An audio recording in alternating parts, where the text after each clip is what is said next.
بسم اللہ الرحمن الرحیم۔ السلام علیکم اسٹوڈنٹ، کیسے ہیں آپ سب؟ امید کرتی ہوں خیریت سے ہوں گے۔ آج ہم اپنے نئے لیکچر کے ساتھ آپ کی خدمت میں ایک بار پھر سے حاضر ہیں۔ آج جو ہمارا نیا لیکچر ہے وہ ادب نبوی کے بارے میں ہے۔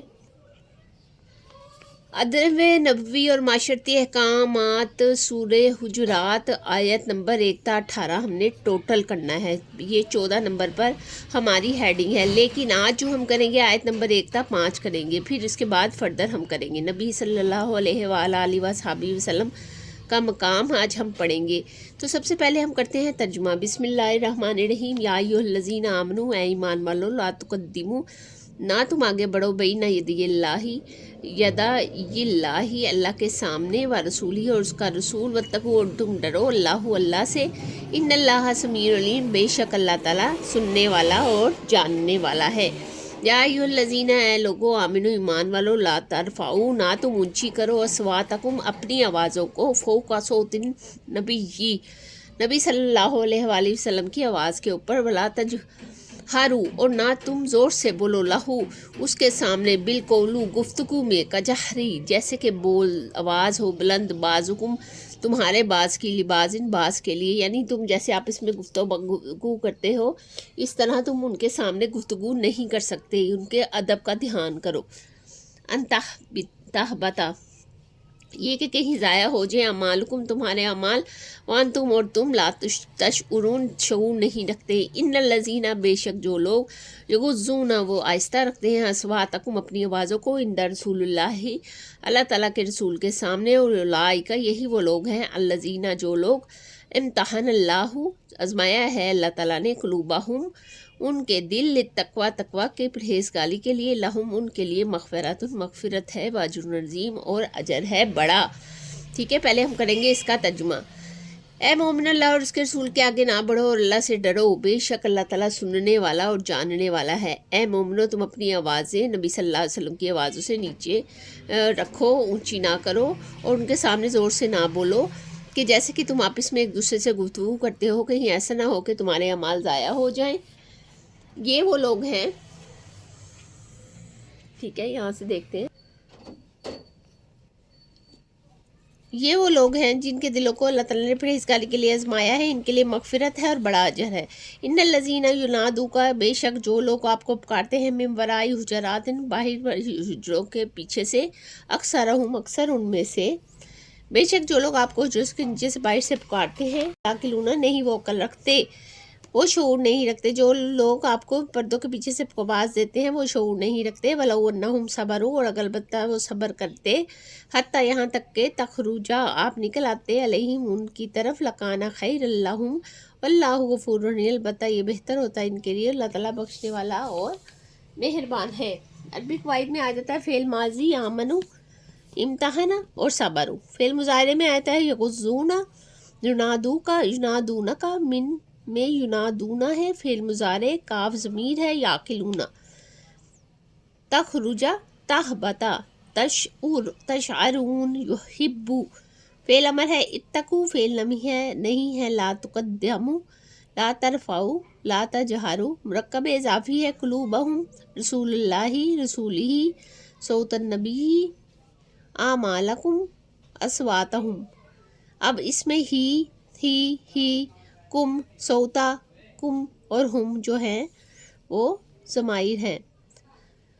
آگے ضمائر میں نے یہ ساری چیزیں بتا دی۔ حرف جر ہے، لاہو میں لام حرف جر ہے، ہو ضمیر ہے، لباس میں لام ضمیر ہے، لہم میں لام حرف جر، ہم ضمیر، علیہم میں لا حرف جر، ہم ضمیر، لہم میں لا حرف جر، ہم ضمیر ہے۔ ٹھیک ہے، یہاں تک ہو گیا کلیئر۔ آگے ہم پڑھیں گے اس کو تفسیر میں۔ ہم کیا کریں گے تفسیر میں؟ ہم آیت نمبر 1 کی کریں گے۔ اللہ اور رسول کا معاملہ ایک ہے۔ اس آیت میں اہل ایمان کو آداب معاشرت سکھاتے ہوئے اللہ اور رسول صلی اللہ علیہ وسلم کے بارے میں حکم دیا گیا ہے کہ وہ ان سے آگے بڑھنے کی کوشش نہ کریں۔ اس سے معلوم ہوتا ہے کہ اللہ کے ساتھ جو ادب ملحوظ رکھنا چاہیے وہی اس کے رسول صلی اللہ علیہ وسلم کے ساتھ بھی ہونا چاہیے، کیونکہ رسول صلی اللہ علیہ وسلم کے نمائندے میں بلکہ انبیاء اور رسول کا احترام و دراصل اللہ کا احترام ہے، اور ان کی توہین حقیقت میں اللہ کی توہین ہے۔ رسول صلی اللہ علیہ وسلم اللہ کا مقام اس آیت میں رسول صلی اللہ علیہ وسلم کے مقام کے بارے میں بتایا گیا ہے کہ ان کے ساتھ عام انسانوں کے معاملات نہ کرو، کیونکہ رسول بے ادبی اور سخت گناہ گار ہوتا ہے۔ جو بھی رسول صلی اللہ علیہ وسلم سے بے ادبی کرے گا وہ سخت گناہ گار کا ہوگا، بلکہ دائرہ اسلام سے بھی خارج ہونے کے امکانات ہوتے ہیں، نعوذ باللہ۔ آگے ہوتا ہے مولانا مودودی رحمۃ اللہ اس بارے میں لکھتے ہیں کہ اس سے ارشاد سے معلوم ہوتا ہے کہ دین میں ذات رسول صلی اللہ علیہ وسلم کی عظمت کا کیا مقام ہے۔ رسول پاک صلی اللہ علیہ وسلم کے سوا کوئی شخص خواہ کتنا ہی قابل احترام ہو، بہرحال یہ حیثیت نہیں رکھتا۔ اس کے ساتھ بے ادبی خدا کے ہاں اس سزا کی مستحق ہو جو حقیقت میں کفر کی سزا ہے، وہ زیادہ سے زیادہ بدتمیزی ہے، خلاف تہذیب حرکت ہے۔ مگر رسول صلی اللہ علیہ وسلم کے احترام میں ذرا سی بھی کمی اتنا بڑا گناہ ہے کہ اس سے عمر بھر کی کمائی غارت ہو سکتی ہے۔ ٹھیک ہے، اور جس طرح آگے حدیث آ جاتی ہے یا قرآن پاک کی تلاوت کے لیے کچھ آیات آ جاتی ہیں، اسی طرح یہاں پر بھی ہے فَلَا وَرَبُّكَ لَا يُؤْمِنُونَ حَتَّى يُحَكِّمُوكَ فِيمَا شَجَرَ بَيْنَهُمْ ثُمَّ لَا يَجِدُوا فِي أَنفُسِهِمْ حَرَجًا مِّمَّا قَضَيْتَ وَيُسَلِّمُوا تَسْلِيمًا۔ سورہ نساء کی یہ آیت ہے، پس تیرے رب کی قسم وہ مومن نہیں ہو سکتے جبکہ وہ اپنی باہمی جھگڑوں میں آپ صلی اللہ علیہ وسلم کو فیصلہ کرنے والا نہ مان لے، پھر آپ صلی اللہ علیہ وسلم جو فیصلہ فرمائے اس پر وہ اپنے دلوں میں کوئی تنگی محسوس نہ کریں بلکہ دل و جان سے اس کو تسلیم کر لیں۔ یعنی فیصلوں کو نہ ماننا تو بڑی چیز ہے، بلکہ دل میں تنگی رکھنا بھی منافی ایمان ہے۔ حضرت عمر رضی اللہ تعالیٰ عنہ نے ایک شخص کو نبی صلی اللہ علیہ وسلم کا فیصلہ نہ ماننے پر قتل کر دیا اور ان پر کوئی مواخذہ نہ ہوا۔ اس آیت کا مطلب یہ ہے کہ نبی صلی اللہ علیہ وآلہ وسلم نے آگے بڑھنے کی کوشش نہ کی جائے، مثلا گفتگو میں، کھانے پینے میں، چلنے پھرنے میں۔ آگے ہمارے پاس ہے آیت نمبر 2، آداب مجلس نبی صلی اللہ علیہ وسلم۔ اس آیت میں نبی صلی اللہ علیہ وسلم کی مجلس کے آداب سکھائے گئے ہیں جو درج ذیل ہیں۔ آواز بلند نہ کرنا، اپنی آواز کو نبی صلی اللہ علیہ وسلم کی آواز سے بلند نہ کریں، کیونکہ بے ادبی اور نبی صلی اللہ علیہ وآلہ وسلم کوئی عام شخص نہیں ہے بلکہ اللہ کے رسول ہیں۔ آپ صلی اللہ علیہ وسلم کے بارے میں اللہ تعالیٰ نے فرمایا ہے، اطیعوا اللہ واطیعوا الرسول ولا تبطلوا اعمالکم۔ میں نے پہلے بھی آپ کو کہا ہے کہ کسی اسٹیکی نوٹس پہ آپ احادیث اور آیات لکھ لیا کریں، جب بھی آپ اس کو بار بار یاد کریں گے تو وہ آپ کو ازبر ہو جائیں گی اور آپ اپنی تفاسیر میں اس کو آسانی سے استعمال کر کے فائدہ لے سکتے ہیں۔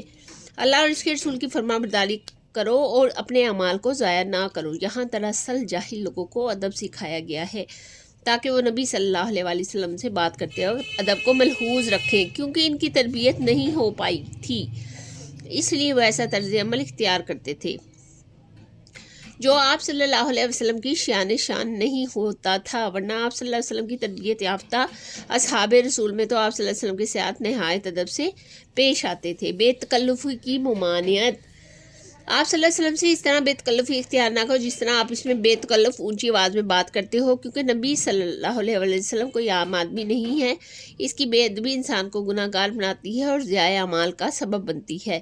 اس کے علاوہ ارادتاً توہین کفر ہے۔ آخر میں کہا گیا ہے نبی کا ادب پیش نظر رکھو ورنہ تمہارے اعمال ضائع ہو سکتے ہیں اور ہو سکتا ہے تمہیں اس کا پتہ بھی نہ چلے۔ اللہ تعالیٰ نے فرمایا لا تجعلوا دعاء الرسول بینکم کدعاء بعضکم بعضا، رسول کو ایسے نہ بلائیں جیسا کہ تم ایک دوسرے کو بلاتے ہو۔ آیت نمبر 3 میں ادب نبوی صلی اللہ علیہ وسلم کا ثمرہ تقویٰ، اس آیت میں ان لوگوں کی فضیلت بیان کی گئی ہے جو نبی صلی اللہ علیہ وسلم کے ادب کا خیال رکھتے ہیں اور اپنی آوازوں کو آپ صلی اللہ علیہ وسلم کی آوازوں کے سامنے پست رکھتے ہیں۔ ایسے لوگوں کو اللہ تعالیٰ نے متقی لوگوں میں شمار کیا ہے، ان کو جنت کی بشارت دی ہے جن میں اللہ تعالیٰ کا خوف اور تقویٰ موجود ہوتا ہے، اور بے ادبی کا مطلب یہ ہے کہ ان کے دل تقویٰ سے خالی ہیں۔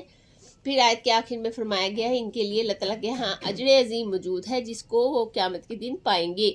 ادب کے بارے میں ارشاد نبی صلی اللہ علیہ وآلہ وسلم لیس منا من لم یرحم صغیرنا ولم یعرف شرف کبیرنا، وہ شخص ہم میں سے نہیں جو ہمارے چھوٹوں پر رحم نہیں کرتا اور ہمارے بڑوں کی عزت نہ پہچانے۔